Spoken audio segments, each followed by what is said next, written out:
So this is the last few days now while I'm working on Little Match Girl Passion.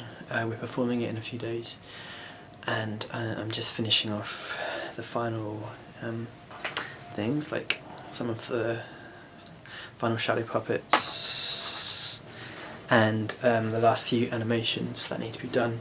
And so I thought I would show you some of the shadow puppets that I've been working on, because I'm doing it in a slightly different way to how I normally make them for performances.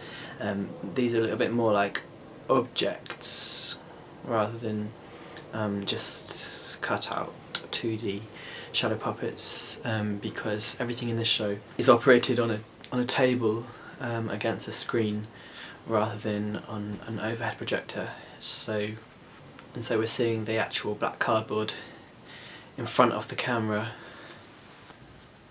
like this. Look,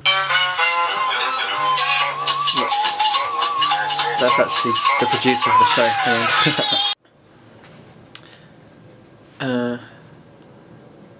Well, I totally forgot what I was talking about. So I'm just going to show you some of the shadow puppets now, and then I need to get on with making some more animations. So okay, here are some puppets.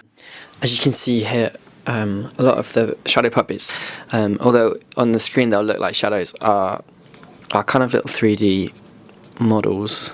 I mean, I don't want to call them automata. These are more sort of designed as two-dimensional tools that just tell one specific part of the story rather than as objects in their own right. But my work is obviously very inspired by people like Paul Spooner and Tim Hunkin, and so the language of how they make things is intriguing to me, and it's interesting to try and put it into this work. Everything has to have quite long rods like this, otherwise my hands would be in camera shot and also make a shadow. Although I suppose this thing is going to be in shot as well. I need to try and make something to disguise that.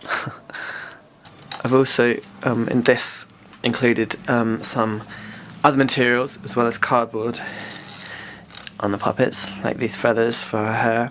When they're shadows they'll look black, they won't look white, and it just gives it extra movement when she's moving along, because I don't really like to puppeteer things too much. I don't want to be, I'm not trying to make something like the Muppet Show.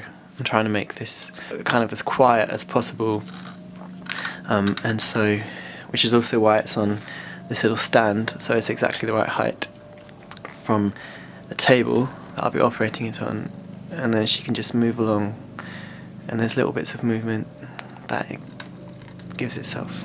Here's her head, and I've given this little blinking eye, and then it's just got this simple mechanism here behind it. A lot of scenes are created by projecting onto these screens. This is made of paper, as you can hear. The shadows get operated like this in front of it, and then the camera is where the camera is now, i.e. your viewpoint now as the viewer. The camera sees this and creates the composite image. So a lot of the language of how I'm making this piece is obviously inspired by films and animation, and so I'm always trying to find ways to take the language of cinema and make that happen in a live way, and I have to create ways to edit between things, zooms, that kind of thing, without using the camera's technology, and it's interesting to find ways to solve these problems. So for example, here's a cathedral, and I need to find a way to get from this to this, which is a close-up of the stained glass window. I came up with this way of making a series of incrementally bigger versions of the cathedral, and these will slowly fan like a kind of book, and it creates a kind of homemade zoom into the final stained glass window. Thanks for watching. If you want to keep in touch, you can go to my blog, matthewjamesrobbins.blogspot.com, or if you have Facebook, you can become a fan like me, facebook.com/Mr. Robbins, like Mr. with all the letters. And yeah, if you're already a fan on Facebook, you'll know that I do competitions and giveaways, and you can win tickets to shows and get free things. And you can go to my website, sadlucy.com. So I hope you do that and subscribe to my YouTube channel, and thanks for watching. Bye.